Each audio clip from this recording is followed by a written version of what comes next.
Okay. Okay, well, welcome to the budgeting seminar. I just wanted to give you a quick background about South Shore Habitat for Humanity. We're your host tonight, and I'm so glad you could join us. But since 1986, South Shore Habitat has completed 62 homes in 21 communities, helping more than 100 adults and 200 children. This year, we will finish a single family home in Westwood, and we'll be breaking ground on 2 homes in Hingham this spring and pursuing a 2-home project later in Cohasset. The applications for the Hingham homes will be available later this spring, most likely in May. And you would be able to access them through our website. Our family partners own their homes, pay property taxes. The homes remain affordable forever through deed restrictions. Our mission statement is this: together we build strength, stability, and self-reliance through shelter by partnering with families in need of affordable housing. As part of our goal to create self-reliance, all of our homeowners receive financial training. An important piece of financial independence is budgeting. We are grateful to the CFA Society for sharing their expertise. So with that, I will hand it over to Rob Kenya and Firoza Pentake with the CFA Society. Thank you. Can I jump in for 1 second? If you guys can hear us, can you give us a little thumbs up in the Q&A or something? We want to make sure everybody can hear us. There's only a few here, but put something in the Q&A just so we know that we are live and everybody is able. There's one. Thank you. Let's see. And also, Okay. I should have added the instructions. Please add your questions as we go along. And every once in a while, we'll take a break and try to answer them. Okay, just checking. Thanks.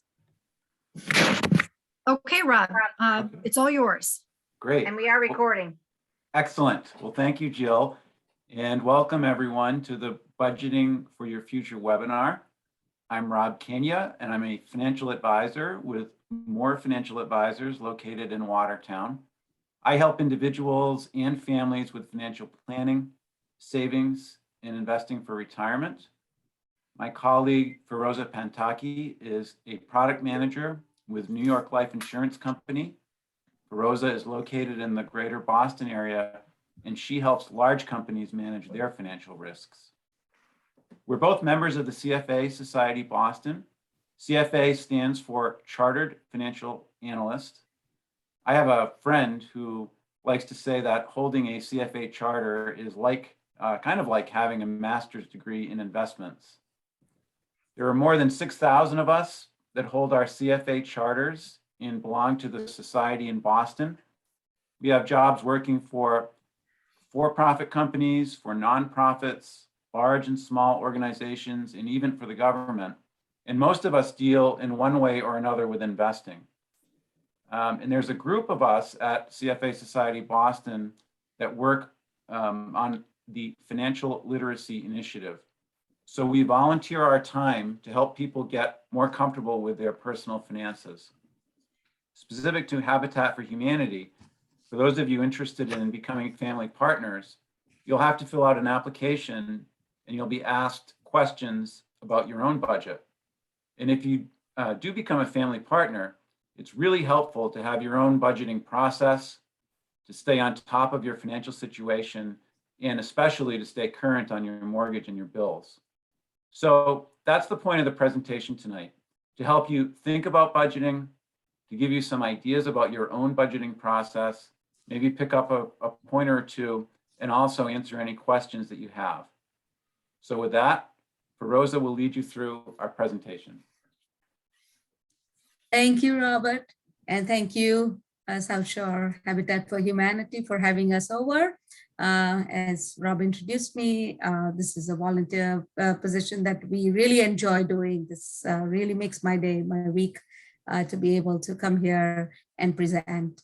So before we go on to budgeting basics, what it is, how, etc., I just wanted to do a short poll.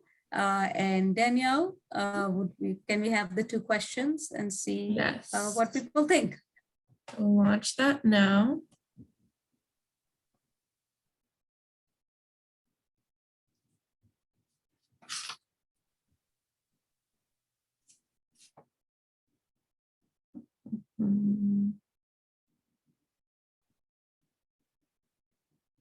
It's loading, right?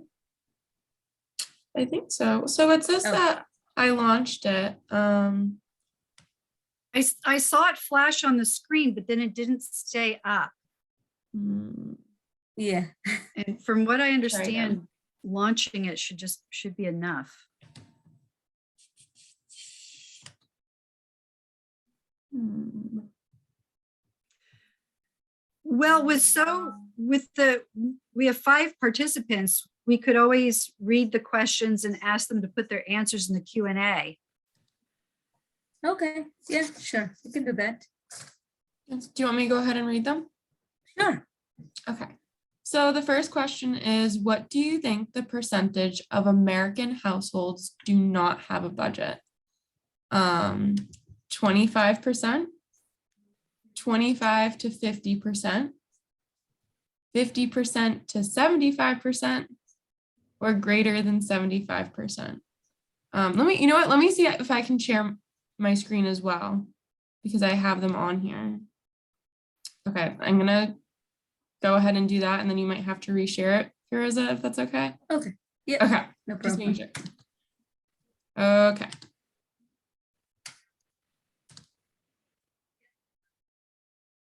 All right. So that's the first one there.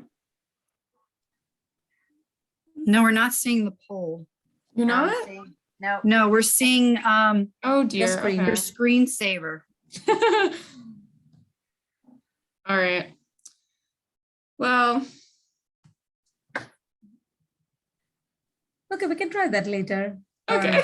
Yeah. Sorry about that. No worries. So should I share again?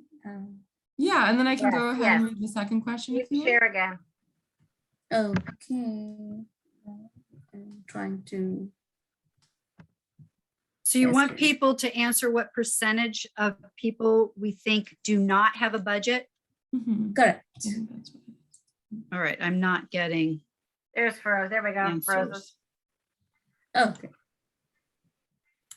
You have my screen now, right? Yes. Okay. Yep. So what do the majority of the people think? We can just shout it out. It's fine.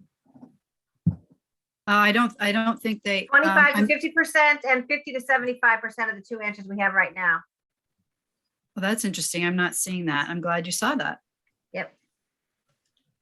So are they All right? right. 25 to 50 or 50 to 75? What's the answer? The answer is 68%. A whopping 68% of people do not have a budget or do not do one. Good- So good that's job, a very Betty. large. That's a large number of people. So That is. hopefully we can change a little bit of that today when we talk about budgets and give you a sample of what it's like. And then, I think once you prepare the budget, the hard part is doing the initial work, and then it's a lot easier after that. So we'll talk about that. We'll look at a budget and we'll see what's happening. My second question is a little bit more interesting. How much can you save over your career by bringing lunch to work? So less than 25K, between 25 to 50K, or 50 to 100K. My goodness. Any takers? Don't be shy.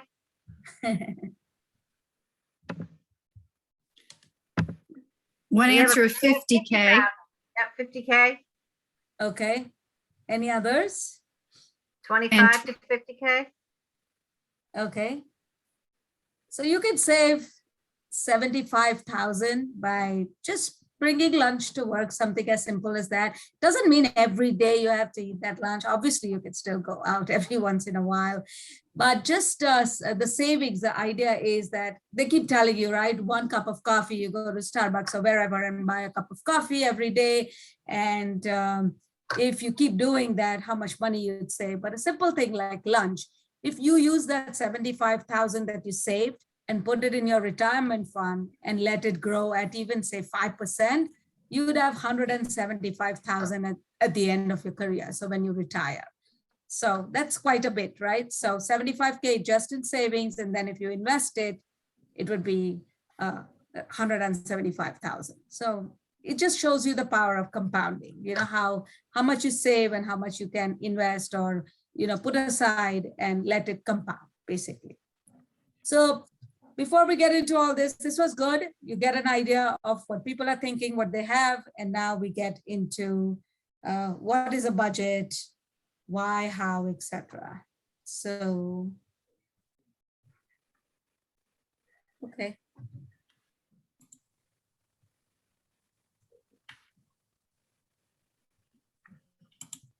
So this is a good formula to start with. It's called key to financial happiness. I wouldn't say all happiness, but financial happiness. And once you have your finances in good order, it's peace of mind, right? So when your income is greater than your expenses, that's basically the formula. And we're going to go through that. So what is a budget, right? You have your income on one side and you have your expenses. And once your income is greater than your expenses, then you have some savings and you can meet certain financial goals you have in mind. So we start with what are the sources of income? Income sources can obviously be a salary. If you have your own business, it can be the income from your business. If you're investing in real estate, it could be that. Investing in stocks and bonds, the interest and the capital gains you earn on that. All that is your source of income. Now, how are you spending your money? Obviously, you pay taxes. Then if you have a loan, you pay interest on loans, right? Then rent, food, etc. So those are all the things you'd spend your money on. And whatever the difference is, obviously, is the amount you have left to save and invest. So why do you think budgeting is important, right?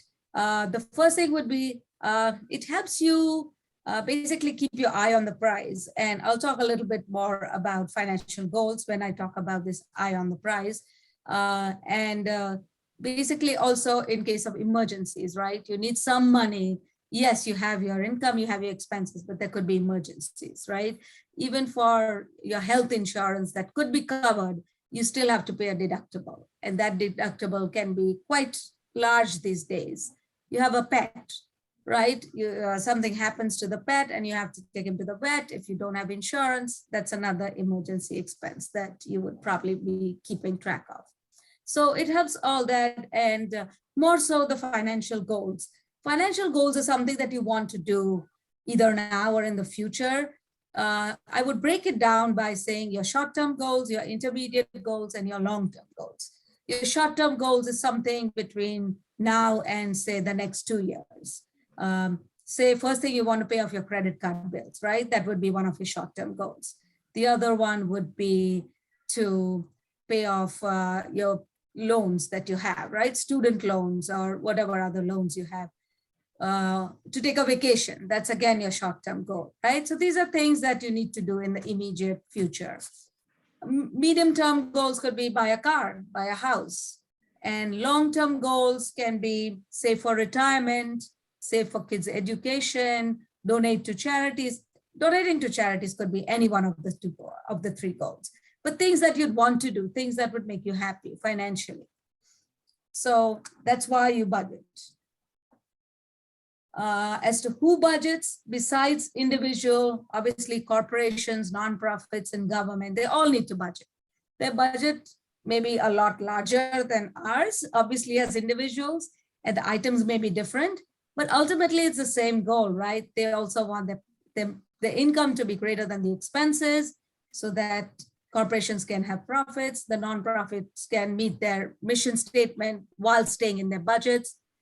Governments, they can tax people, so they don't actually directly fit this definition, but they budget too, right? To make sure they stay within the budgets. The next step is how do you start this budget process, right? First, you have to decide on the frequency. Do you want to do it bi-weekly, monthly, quarterly, or annually? Most people choose to do it monthly. The reason being, you pay your bills, you pay your rent monthly, right? You pay your utility bills monthly. It's just easier. Bi-weekly, yes, you get your paycheck, but it'd be very difficult and be too much of a burden to do it bi-weekly. You could do it quarterly.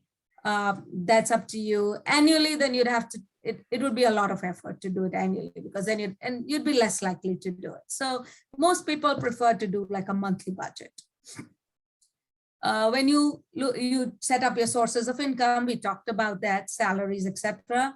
And if you get paid bi-weekly, you take double of that to make it monthly. Then you list out all your expenses. And when you list your expenses, you can categorize them into sections like utility, food, transportation, etc. When you list your expenses, make sure you list all your important expenses first, and then the less important ones, so that you can cover those first. And then you'll see that you have less money for all the fun stuff you want to do, which you still want to do, but you want to first make sure you can meet your goals. The third step would be to try to track actual versus spend versus what you planned. And we have an exercise in one of the slides where you'll see how you did, just an example, and how to plan for it. And making adjustments is absolutely necessary. It's as important as setting the initial budget. So when you look at it and you realize, I needed to spend a little bit more on utilities because it's winter and my heating bill is a little high. So those would be the things that you would consider making a little adjustment there. Some expenses are seasonal. Some expenses are new that you may not have encountered earlier on. Some expenses are one-off, obviously, and most of the expenses, you kind of have an idea of what they will be month to month. So whatever's left over is your savings and investments, and that you could use to meet your financial goals. If I'm going too fast, let me know, please. We have some budgeting tips here for you. I always enjoy this 24-hour or 30-day rule, so I'll go into that first. I tell my kids this: you want something, you want it really badly, you see a nice whatever accessory that you want, a nice purse or shoes, and you want to buy it. And now it's so much easier to do it. You don't even have to go to the shop, right? You click either on the phone or your computer, you put your credit card in, and boom, you have it. Amazon, etc. What you can do is wait for it. Just wait for 24 hours, sleep over it, think about it, and see if you next day, if you really need it, you might change your mind. You know, it's an impulse thing to get it. But if you can just like hold off and say, let me just wait and see what happens tomorrow. If I really need it, then I'll plan for it. 30-day rule applies for larger items, right? Like television or something, computer, laptop, whatever. A 30-day rule is a little better because it really helps you think about it and see if you can do without it, or you can plan for investing in savings for it and then purchase it. And important again is pay yourself first. By what they mean is make sure you have some money for emergencies, so that in case something does arise, you haven't spent all your money and now you're like, oh my God, what am I going to do? Identifying wants and needs, we'll do a little bit more of that in detail. But basically needs are your rent, right? You need to pay your rent, your utilities, etc. Wants are, I want to go out to eat, I want to go to the movies, I want to go shopping. Those are all your wants. So once you identify the needs, obviously precede the wants, right? You have to first meet your needs, and then you can spend money on the fun stuff you want to do. So there's some terminology we use. It's just a nice way of saying, okay, what are my needs? Those are your non-discretionary spending. Money that you have to pay those bills, right? You have to pay your rent, you have to pay your utilities. Those are all non-discretionary spending. Discretionary is the fun things in life. Like we said, going out, going to the movies, entertainment, shopping, etc. You also have fixed and variable expenses. And these may not exactly match the discretionary and non-discretionary, but fixed expenses are your rent, that's fixed, your insurance, car insurance, etc. Those are fixed expenses. Variable expenses can be something that you need. It's not necessarily all variable expenses are discretionary, but most of them are. Variable is going out, eating, groceries, etc. So you don't know what they would be. They would change, right? We have some examples here of what fixed expenses are and variable. So rent, car payments, etc. would be your fixed expenses. I put medical under variable because you might need it and you might not, right? So the deductible that we talked about, or, taking your pet to the vet, those could be variable depending on the situation. But you would need them, right? You cannot do without it. So this one was one of those exercises. If we were around, we would just ask, okay, what do you think rent our primary home is in terms of, is it a need or a want?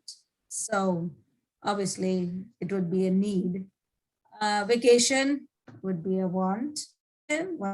Savings, you can do it, or you can put it on your credit card and then you'd have to pay those huge bills. So retirement savings is interesting because it could be need for some and it could be a want for some. So let me just go a little bit in. You're young, you're saying, hey, my retirement is way out there. What do you worry about? But just the fact that if you start investing when you start work, and that money compounds, right? So if you even invest very little, it'll add up to a lot when you're retiring. So I would consider this as a need personally, but definitely depends on what you want to do. Usually companies have a 401k match or a 403b. So if you're working in a corporation, you'd have a 401k plan. If you're working in a hospital, or if you're working for a nonprofit, you'll have a 403b plan. Both have the same kind of logistics as far as contributions go. So your company may have a match. So your company says, okay, if you put in 4%, we will match 4%. So that way you'll have 8%. So if you decide, hey, I don't want to plan for this retirement, you're literally leaving money on the table, right? Because you're not taking full advantage of your company's benefits. So if you're not doing that currently, you should just go and check out if your company is offering a match in any way. It could be 50% to $1, 50 cents to $1. It could be dollar for dollar up to 4%. But that's just free money that the company is giving you. And if you don't take advantage of that, you're not really utilizing the full impact. And that, so imagine if you put in 4% and the company puts in 4%, so 8%, and that money grows. And it grows exponentially because it's compounding. You put it in, you forget about it, and you don't even see it basically because it's taken out right from your paycheck. Eating out again would be obviously a want because groceries are a need because you need the groceries to survive and to. But that's again another thing. If you decide not to eat out once, if you are eating out 2 or 3 times, and you say, okay, maybe I will make some food, and you can save money right there. So any questions? Before, please. There are no open questions at this time.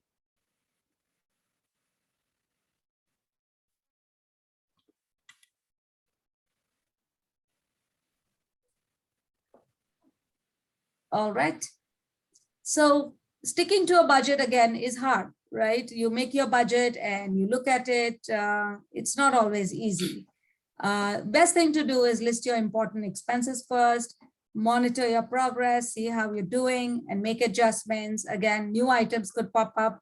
Also, inflation right now is pretty high. As you know from last year, inflation has picked up. So that could lead to an increase in costs. So you need to be aware of that, keep that in mind. And the more, it's a disciplined approach, right? So the more you work on your budget, the more you fine tune it, the better you'll get at planning for it. So when you monitor your budget, is your spending realistic? Can you cut back somewhere? And you don't have to cut back immediately. You can do it slowly. Don't take out all the fun, right? So yeah, you're spending $300 on entertainment. Maybe you go to $250 and then $200 the next time and so on. There is a question. Sure. Is there a budgeting tool that you'd suggest, a user-friendly one? Yes, we have some at the end of the slides. There are a couple of them that we have websites for, and we'll share that with you. So there are a bunch of them. You can choose which one you want to. Thank you for the question. I just wanted to show what a typical budget would look like. And I think we're missing, this is like an annual income of 50,000. and we break it down into monthly. So, oh no, did we skip? Yeah. Oh, I think there was one budget. Okay, so this was supposed to come in a little later, but the actual the monthly budget was the first shot, and then the actual, and then the difference. But anyway, I think we're missing one. So basically, it shows. We'll just go through the first two rows. If we were in person, we would give you a sheet and have you list things out and do a budget sheet, which would be more interesting. But since we are on Zoom, we'll do this together. So basically, what initially all your you have your income of 50,000. I don't know, it's not showing up here, which translates to 4,000 a month. And we break it down into all your taxes, right? Your taxes are taken out at source. So you have your Social Security, your federal taxes, then your health insurance. And we budgeted 5% for the 401k and or 403b, just like I mentioned earlier, because if your company is matching it, you at least put that much in. Most of your expenses will be in your rent or mortgage, as you know. So that's a big part.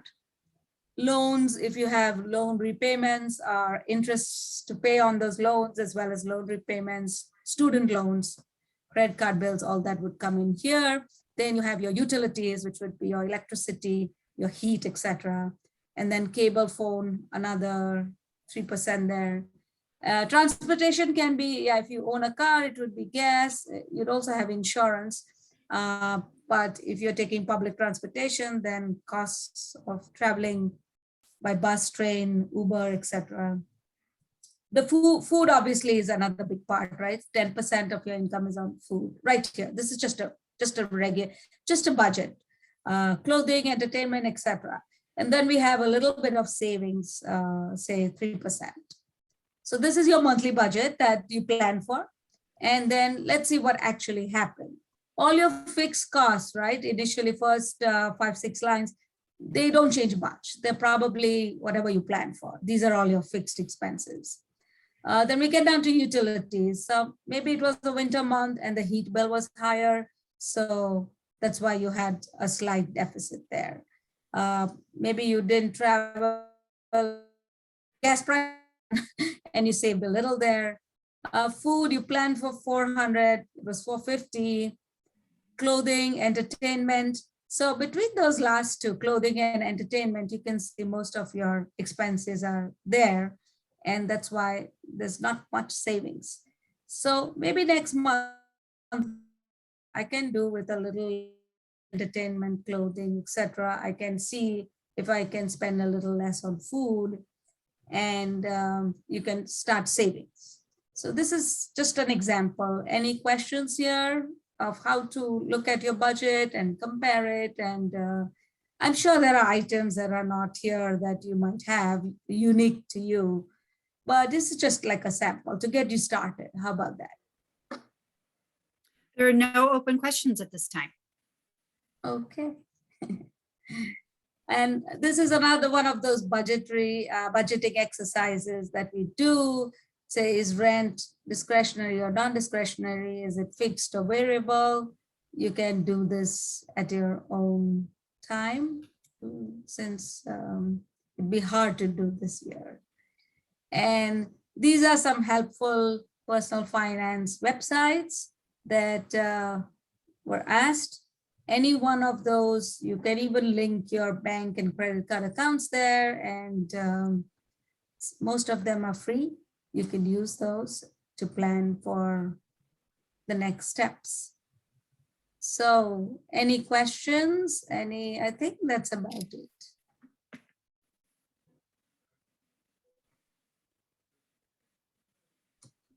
Anyone have any questions? None at this time. So those links on the last page, Froze, are those, so these are ones where you can go in and set up your own budgeting, but they connect to your accounts, you said? Yeah, that's what, yeah, they link to your bank accounts, and they can even help you do your budgeting and goals. Okay. So try some of these and see. Do you have to worry about hacking? And that's what I was thinking. Hmm. Sorry?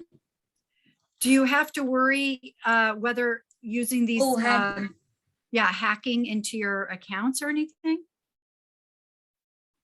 I don't think so, especially if they're linked to the bank, because the banks would be pretty strong username true. and password. So they would have double authentic verification. So, Kind of like but QuickBooks. yeah, Same thing as QuickBooks, right? QuickBooks links your accounts. mm,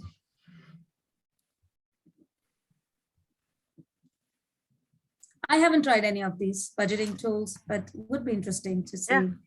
I Thank do. you. I do my budget manually. Mhm.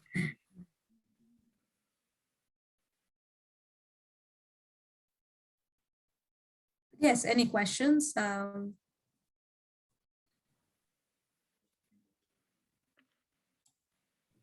No, I think it's pretty clear. It's just harder to live in budget than to think about living in budget. Right, right. That's the hard part, right? I think once you list it and you see it and you realize it's just more real when you actually do it, right? You have control, and even if you don't do every month, if you can just get down and sit 3 months down and you can do it monthly and see where you are. You don't. Everybody doesn't have time to do it monthly, but like I said, like quarterly, you could do it quarterly, or you could just do it for the next 3 months, right? And see where you are. Definitely helps.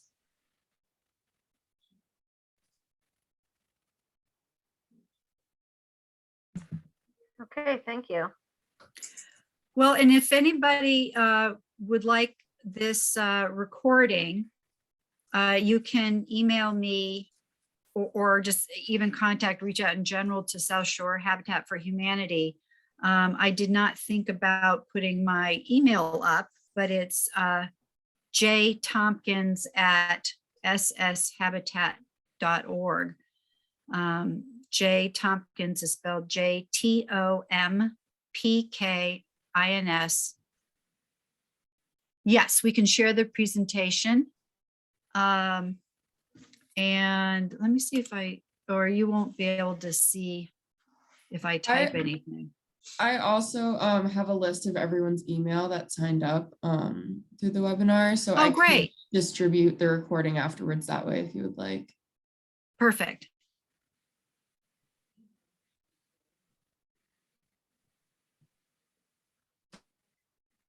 Excellent. Betty's already setting up the spreadsheet. And yep, feel free to then share it with other people you know. Maybe we should just set a few minutes, a minute or so more, to see if other questions surface and see where we go from there.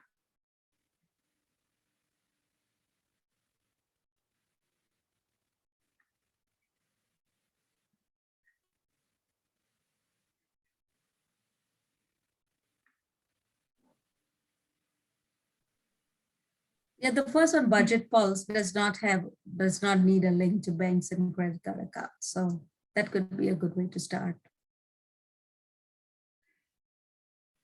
All right. Well, thank you so much, Feroza and Rob, for joining us this evening and taking your time to volunteer on these topics. And we'll keep you posted if we hear any more. And we look forward to doing this again. And our next, Danielle, can you jump on and give the description for the next, or even Rob probably has the information of the next webinar.